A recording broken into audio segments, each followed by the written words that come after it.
warahmatullahi wabarakatuh. Perkenalkan, saya Clara Dwi Syariah dari mata kuliah Kebijakan Publik semester 3 Universitas Sriwijaya. Jadi di sini saya akan menjelaskan tentang formulasi kebijakan publik. Jadi, pengertian formulasi kebijakan.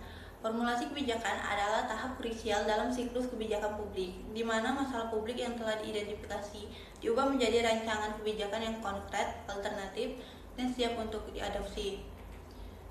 Kemudian untuk tahapan dalam formulasi kebijakan itu terbagi menjadi 3. Pertama, agenda setting atau penetapan agenda, masalah sosial maupun ekonomi dan masuk ke daftar isu yang layak mendapat perhatian pemerintah. Kemudian ada policy formulation, berlangsung analisis opsi kebijakan desain alternatif, kemudian biaya, manfaat, asesmen dampak dan pemilihan instrumen. Di sini peran ahli atau pembuat analisis memberikan opsi. Kemudian yang ketiga itu ada policy adoption, adopsi kebijakan atau pengambilan keputusan seperti legislatif, eksekutif, dan dewan memilih salah satu opsi dan mengesahkannya menjadi kebijakan resmi. Kemudian yang selanjutnya itu ada model-model penyusunan kebijakan agenda.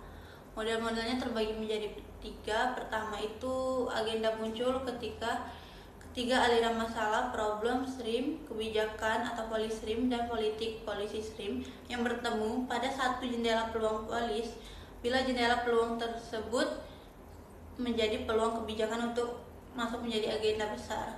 Kemudian itu agenda kebijakan cenderung stabil dalam jangka panjang, tetapi sesekali mengalami perubahan besar ketika perhatian politik bergeser secara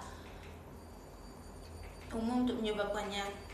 Kemudian itu yang ketiga itu ada kebijakan berubah lewat langkah-langkah kecil dan koreksi bertahap, bukan perombakan radikasi. Dan terakhir itu ada model kelompok dan elit. Selanjutnya,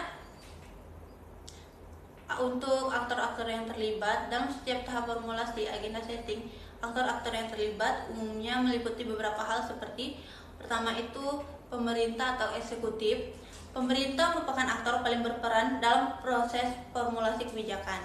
Pemerintah di sini mencakup presiden, menteri, gubernur, bupati, bahkan wali kota beserta aparat birokrasi di bawahnya.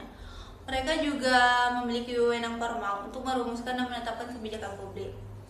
Jadi untuk yang kedua itu ada kelompok kepentingan. Kelompok kepentingan adalah aktor non-pemerintah yang berperan dalam mempengaruhi kebijakan agar sesuai dengan kebutuhan atau kepentingan mereka. Contohnya seperti serikat pekerja, asosiasi, pengusaha, atau organisasi lingkungan, atau lembaga swadaya yang biasa disebut dengan LSM. Jadi, dari penjelasan di atas, dapat saya simpulkan peran relatif aktor berubah menurut konteks politik dan kapasitas institusi. Di negara demokrasi plural, kelompok masyarakat dan media kuat. Di negara berstruktur sentralistik, birokrasi dan elit politik lebih dominan.